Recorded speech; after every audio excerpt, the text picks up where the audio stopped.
টেটু আঁকা, টেটু শরীরে উল্কি আঁকবে, শরীরে উল্কি আঁকা। এটা এখন ছেলেরাও আঁকে, মেয়েরাও আঁকে, ইলেকট্রিক শর্ট দিয়ে এটা করে। সহিহ বুখারীর বর্ণনা 5940 নম্বর হাদিস, লাআনা রাসূলুল্লাহি সাল্লাল্লাহু আলাইহি ওয়াসাল্লাম আল ওয়াসিলা ওয়াল মুস্তাওসিলা ওয়াল ওয়াশিমা ওয়াল মুস্তাওশিমা। যেই নারী অন্যের চুল তার মাথায় লাগায়, অথবা যেই নারী অন্যের চুল অন্য কোনো নারীর মাথায় স্থাপন করে দেয়, প্রতিস্থাপন করে দেয়, যেই নারী শরীরে উল্কি আঁকে, অথবা যেই নারী অন্য নারীর শরীরে উল্কি এঁকে দেয়, টেটু এঁকে দেয়, এই উভয় নারীর উপর আল্লাহ নবীর অভিশাপ। যেই নারী ভুরু উঠায়, এই নারীর উপর আল্লাহ নবীর অভিশাপ। ভুরু উঠায়, এটাকে ভুরু ফ্লাগ বলে, ভুরু উঠায়। এই কাজগুলা হয় বিউটি পার্লার নামে একটা জগৎ আছে ওখানে। তো ওখানে গিয়ে আরো কাজ হয়, আল্লাহর দেওয়া কালো চুল এটাকে আপনার অন্য অন্য কালার বানায়, লাল সাদাও বানায়, এরকম করে।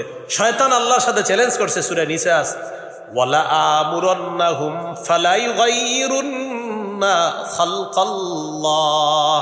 শয়তান বলে মানুষকে আমি হুকুম করব তারা যেন আল্লাহর সৃষ্টির পরিবর্তন করে দেয়। ইবলিস বলছে, ইবলিস চ্যালেঞ্জ করছে যে আমি চ্যালেঞ্জ করলাম, আমি মানুষকে দিয়ে সৃষ্টির পরিবর্তন ঘটায় দিব। আপনি জানেন চেহারা বিকৃত করার জন্য কোটি কোটি টাকা খরচ হচ্ছে। চেহারা মানে আপনার চেহারাটা চেহারা না, অন্য চেহারা হয়ে গেছে, এটার জন্য কোটি কোটি টাকা খরচ হচ্ছে। তো এটা দিয়ে ইবলিস চ্যালেঞ্জ করছে। আল্লাহ দিছে চুল, এটা আপনি বিকৃত করে ফেললেন। আল্লাহ দাঁত দিছে, দাঁত আপনি বিকৃত করে ফেললেন। ইবলিস বলছে আমি এটা করাবো। তো চুল কালার এটা একটা বিষয়। বয়স মেয়েটার 20-21। আপনাদের যুবকদের মধ্যে যদি কেউ বিয়ে করতে যান, তো বিয়ের আগে তো মেয়েরে দেখা, এটা বৈধ আছে, মেয়েরে দেখতে যাবেন। কন্যা পক্ষকে বিয়ের আগে দেখা জায়েজ আছে। কন্যাকে শুধু আপনার জন্য দেখা জায়েজ, আবার আপনার আব্বার জন্য না, শুধু আপনার জন্য যে বিয়ে করবে। তো এই যে আপনি বিয়ে করতে যাবেন, তখন ওই মেয়েটার চুল যদি দেখেন এরকম কালারিং করা, সাদা বা লাল ইত্যাদি করা, তখন আপনি বলবেন দাদি আপনার নাতনি কোথায়? হ্যাঁ কি বলবেন? দাদি নাতনি কোথায়? তো পাশে একজন বলবে না না এটাই পাত্রী। কি বলবে? এটাই পাত্রী। ও আচ্ছা, আমার দাদির চুল লাল তো আমি এই জন্য ভাবছি আর কি এরকম। আপনারা যারা ঠিক বলছেন, আপনাদেরও পুরুষেরও কিন্তু চুল কালার করে। এই জাতীয় পুরুষ যদি কোনো মেয়ের সামনে বসে বর হিসাবে, তখন বলবে দাদা আপনার নাতি কোথায়? কারণ আমার দাদার চুলও লাল, আপনার চুলও লাল, আমার দাদার চুল সাদা, আপনারটাও সাদা, সেজন্য ভেবেছিলাম আপনি দাদা কিনা। লজ্জা শরম থাকলে ওই মেয়ে আর ওই ছেলে তাদের চুল আর কালার করবে না। মনে থাকবেন ইনশাল্লাহ। তাহলে 3 নাম্বার টেটু আঁকা, উল্কি আঁকা, এগুলা নিষেধ। 4 নাম্বার আতশবাজির মাধ্যমে মুমিন নারী পুরুষকে কষ্ট দেওয়া। সূরা আহজাবের 58 নম্বর আয়াতে আল্লাহ বলেন, ওয়াল্লাযীনা ইউযুনাল মুমিনিনা ওয়াল মুমিনাতি বিগাইরি মাকতাসাবু ফাকাদ ইহতামালু বুহতানাও ওয়া ইসমান মুবিনা। যারা কোনো কারণ ছাড়া বিনা অপরাধে মুমিন নারী পুরুষকে কষ্ট দেয়, তারা প্রকাশ্য পাপের বোঝা বহন করলো। তারা প্রকাশ্য পাপের বোঝা বহন করলো। এটা গেল আপনার 4 নাম্বার। তাহলে আতশবাজি ইত্যাদি এটা আমরা করব না, বলেন ইনশাআল্লাহ। এটা ঈদের আগের রাতেও না, এটা আপনার নববর্ষ নতুন বছরকে কেন্দ্র করেও না।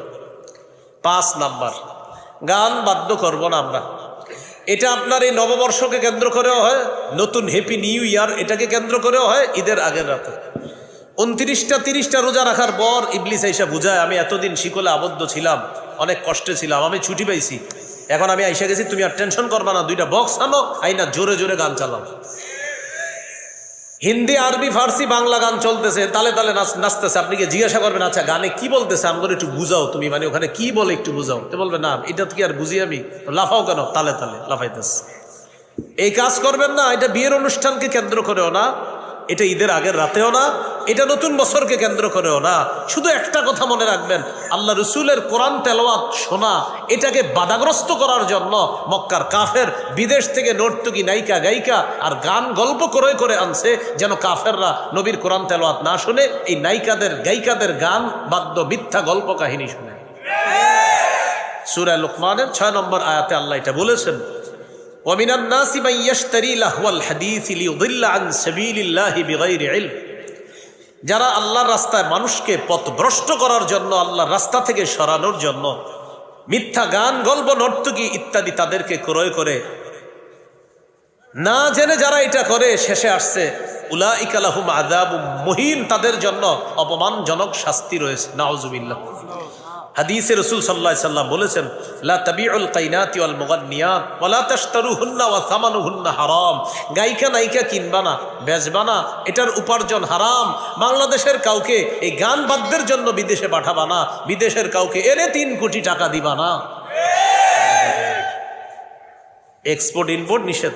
তো এটা যেমন ঠিক বলছেন, বুঝা শুনা বলতেছেন তো। এবার যে গান ডাউনলোড করলেন, টাকা খরচ হয়নি?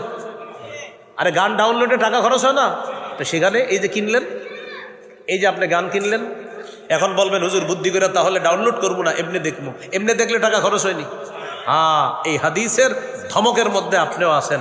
যতজন সিনেমা নাটক দেখবেন টাকা খরচ করে, রসুলের ওই হাদিসের অন্তর্ভুক্ত হবে যে নবীজি বলেছেন গান বাদ্য গায়িকা নায়িকা কিনবাও না, বেচবাও না। ডাউনলোড বলেন, সিনেমা নাটক দেখা বলেন, এই হাদিসের অন্তর্ভুক্ত হবে। অতএব এখানে টাকা খরচ করবেন না।